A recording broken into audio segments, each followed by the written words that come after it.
नमस्कार, मैं चेनाराम महिला, असिस्टेंट प्रोफेसर राजनीति विज्ञान, राजकीय बांगड़ महाविद्यालय डीडवाना। पाश्चात्य प्रतिनिधि राजनीतिक विचारक के अंतर्गत आज हम प्लेटो का दार्शनिक राजा सिद्धांत के बारे में चर्चा कर रहे हैं। प्लेटो यूनान के महान राजनीतिक दार्शनिक, जिन्होंने आदर्श राज्य की कल्पना की थी और उसी के अनुरूप उनके द्वारा दार्शनिक शासक की या दार्शनिक राजा की जो कल्पना की गई उसके बारे में आज हम चर्चा करेंगे। सबसे पहले देखते हैं दार्शनिक राजाओं का शासन। एक विचारक फोस्टर ने इनके बारे में लिखा है कि प्लेटो के संपूर्ण राजनीतिक दर्शन में सर्वाधिक मौलिक धारणा दार्शनिक राजाओं का शासन है। तो संपूर्ण राजनीतिक दार्शनिक दर्शन जो हम पढ़ते हैं प्लेटो का, उनके द्वारा रचित ग्रंथों में, उसमें अगर सर्वाधिक मौलिक धारणा की बात करें तो जो मौलिकता हमें नज़र आती है वो दार्शनिक राजाओं के शासन में हमें नज़र आती है। प्लेटो ने रिपब्लिक में लिखा है, हमारे नगर राज्यों में तब तक कष्टों का अंत नहीं होगा जब तक दार्शनिक राजा न होंगे। उनका दर्शन सुकरात के इस विश्वास पर आधारित है कि दर्शन ही आत्मा की देखभाल की कला है। तो प्लेटो ने अपनी पुस्तक रिपब्लिक में लिखा है कि हमारे नगर राज्यों में, अर्थात कि उस समय नगर राज्यों का साम्राज्य हुआ करता था। आज की तरह महान या विशाल साम्राज्य नहीं, विशाल राज्य नहीं, बल्कि नगर राज्य हुआ करते थे। तो उनमें जो कष्ट है उनका अंत तब तक नहीं होगा जब तक कि दार्शनिक राजा न होंगे। अब देखते हैं हम दार्शनिक शासक की विशेषताएं। प्लेटो का दार्शनिक शासक राज्य के हित एवं संपूर्ण समुदाय के हित को ध्यान में रखता है, क्योंकि उसके अपने कोई हित नहीं होते। जब हम प्लेटो के साम्यवाद को पढ़ते हैं तब हमें ये पता लगता है कि प्लेटो के जो शासक वर्ग है और साथ में जो सैनिक वर्ग है, उनके लिए उन्होंने संपत्ति और परिवार की कल्पना नहीं की थी। संपत्ति व परिवार जो है वो मात्र उत्पादन के लिए उन्होंने लागू किया था। उसमें तृष्णा की लालसा नहीं होगी, उसमें श्रेष्ठ आत्मा के सभी गुण विद्यमान होंगे। तो श्रेष्ठ आत्मा के जो गुण होते हैं, सभी गुण वो उसमें, वो दार्शनिक शासक में देखता है। वह सत्य का अन्वेषक है, सत्य का खोज करने वाला है, लगातार सत्य की खोज में वो लगा रहता है। वह सत्यम शिवम और सुंदरम का मूर्तिमान स्वरूप होता है। तो सत्य है वो, और वो सुंदर है, वो शिव के समान है। ये भारतीय विचारधारा को इसमें मिलाया गया है। तो सत्य शिव है और शिव ही सुंदर है, उसकी कल्पना उसने जो है अपने दार्शनिक शासक में की है। अर्थात वो अपने दार्शनिक शासक में वो सारी अच्छाइयाँ जो दुनिया में विद्यमान है उन सभी अच्छाइयों को देखता है। कोई उसमें तृष्णा या कह सकते हैं अभिलाषा को उसमें वो नहीं देखता है। प्लेटो का मानना था, ये कन्फ्यूशियस से भी हम इसमें पढ़ेंगे, उसको ले सकते हैं, जहाँ राजा सद्गुणी है वहाँ कानून अनावश्यक है, और जहाँ राजा सद्गुणी नहीं है वहाँ कानून निरर्थक है। अर्थात वो अपने राजा को सद्गुणी मानता है। जो दार्शनिक शासक की कल्पना की है उसमें वो कहता है कि कानून की या कह सकते हैं कि सेना की आवश्यकता ही वहाँ पे नहीं होगी। और जहाँ राजा सद्गुणी नहीं है, राजा अगर कपटी है, राजा अगर समझ लीजिए सद्गुण पे चलने वाला नहीं है, तो वहाँ कानून होते हुए भी उसका कोई जो है उसकी उपयोगिता नहीं होगी, क्योंकि वो कानून को लागू नहीं करेगा। तो इस प्रकार उन्होंने कहा है कि जहाँ राजा सद्गुणी है वहाँ कानून अनावश्यक है, और जहाँ राजा सद्गुणी नहीं है वहाँ कानून निरर्थक है। तो प्लेटो ने अपने राजा को संपूर्ण शक्तियाँ देने की बात वो करता है। बारकर के शब्दों में इसे कहें तो दार्शनिक राजा प्लेटोवादी राज्य रचना की समस्त पद्धति का न्याय संगत परिणाम है। वह कोई बाहर से थोपी गई चीज नहीं है। तो बारकर ने यह कहा है कि दार्शनिक राजा का जो सिद्धांत है वो प्लेटोवादी राज्य रचना की समस्त पद्धति का न्याय संगत परिणाम है। प्लेटो ने जो आदर्श राज्य की कल्पना की थी उसी के अंतर्गत जो परिणाम निकल के सामने आता है वो उनकी बारकर के अनुसार वो दार्शनिक राजा है। तो प्लेटो की एक मौलिक रचना इसको हम मान सकते हैं। दार्शनिक राजा का सिद्धांत जो है वो उन्होंने कहीं से भी उधार नहीं लिया है, बल्कि उनके द्वारा वो मौलिक रचना की गई है। अब उन्होंने भले ही सारी शक्तियाँ उनको देने की बात कही है, लेकिन दार्शनिक शासक के लिए उन्होंने 4 नियम भी बताए हैं। दार्शनिक शासक को विशेष रूप से निम्नलिखित 4 नियमों के पालन हेतु बाध्य उनके द्वारा बताया गया है। इसके अलावा भी हम अगर देखें तो उन्होंने दार्शनिक शासक बनने के लिए जो शिक्षा पद्धति दी है, जो साम्यवाद की कल्पना उनके द्वारा की गई है, उससे भी हम देखते हैं कि प्लेटो ने अपने जो शासक वर्ग है या दार्शनिक शासक है उसके लिए बहुत सारी लिमिटेशन उन्होंने रखी है। प्रथम बात करें तो राजा को इस बात का ध्यान रखना चाहिए कि राज्य में धन व संपत्ति की असमानताएं बहुत अधिक विषम ना हो जाए। तो धन व संपत्ति की असमानताएं ज़्यादा विषम नहीं होनी चाहिए, अर्थात समानता का व्यवहार वहाँ पे रहना चाहिए। दूसरा, राज्य का आकार इतना ही बनाए रखना चाहिए कि राज्य की एकता व आत्मनिर्भरता बनी रहे। जैसा मैंने कहा कि उस समय नगर राज्य हुआ करते थे, तो नगर राज्य में उन्होंने आकार को सीमित रखने की बात यहाँ पे कही है। तीसरी बात उन्होंने कहा कि न्याय की ऐसी व्यवस्था होनी चाहिए कि प्रत्येक व्यक्ति अपने निश्चित कर्तव्यों का पालन करता रहे। तो न्याय की व्यवस्था जो है वो सुदृढ़ होनी चाहिए, प्रत्येक व्यक्ति तक उसकी पहुंच होनी चाहिए, और वो निश्चित कर्तव्य जो 3 वर्ग है उन्हें अपने जो है आत्मा के गुण के आधार पर उनको कर्तव्य का पालन करना है, तो वो पालन करना चाहिए। ये बात उनके द्वारा कही गई है। चौथी बात जो कही गई है कि राज्य की शिक्षा व्यवस्था में परिवर्तन नहीं किया जाना चाहिए। जो शिक्षा व्यवस्था, उस शिक्षा व्यवस्था के दम पर दार्शनिक शासक की कल्पना उन्होंने की है, तो उस शिक्षा व्यवस्था में परिवर्तन नहीं किया जाना चाहिए।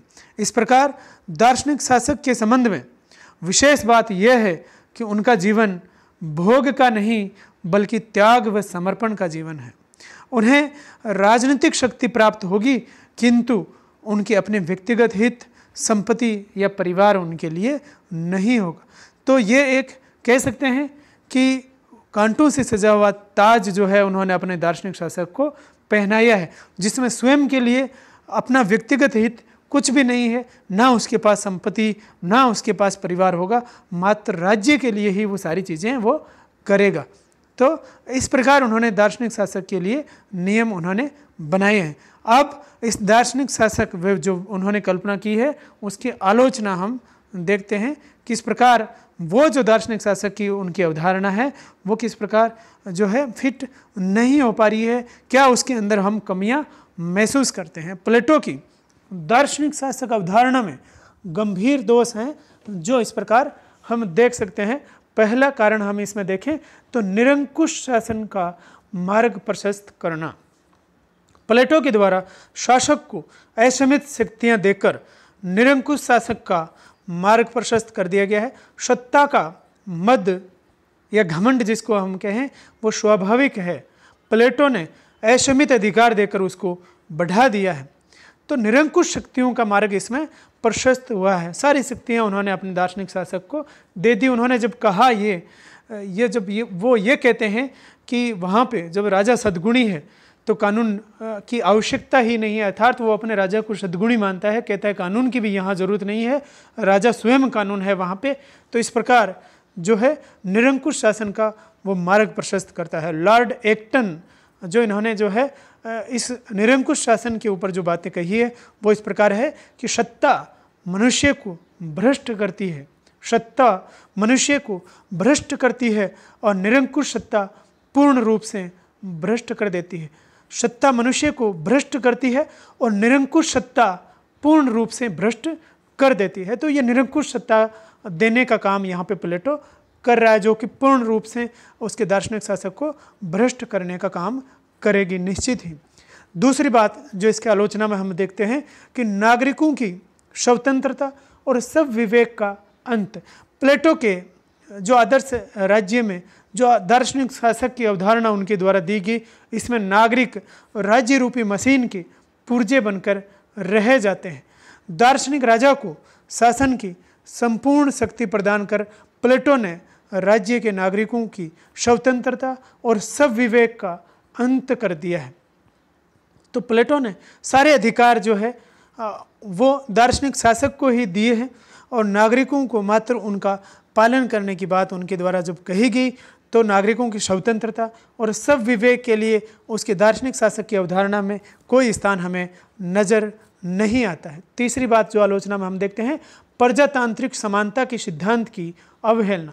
जो वर्तमान में जो आधुनिक सिद्धांत है प्रजातांत्रिक समानता का, उसको हम प्लेटो के दृष्टिकोण में अगर देखें तो उनका ये विचार प्लेटो का कि गुण और ज्ञान के धनी केवल कुछ ही व्यक्ति होते हैं, वो प्रजातांत्रिक समानता के आधुनिक सिद्धांत के हम विरुद्ध पाते हैं। जब वो ये कहते हैं कि एक दार्शनिक जो है राजा होगा, एक शासक होगा, एक शासक वर्ग होगा, केवल उसको ही जो है 20 वर्ष के बाद अध्ययन का उसमें अधिकार दिया जाता है, तो उत्पादक वर्ग को वो इससे वंचित कर देता है और केवल शासक वर्ग को ही शासन का अधिकार देता है, जो कि प्रजातांत्रिक समानता के सिद्धांत की अवहेलना हम मान सकते हैं।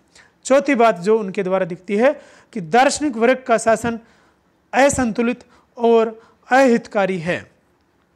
अत्यधिक दार्शनिकता सनकीपन उत्पन्न करती है, अत्यधिक दार्शनिकता सनकीपन उत्पन्न करती है और सनकी व्यक्ति का शासन निश्चित ही अन्यायपूर्ण ही होगा।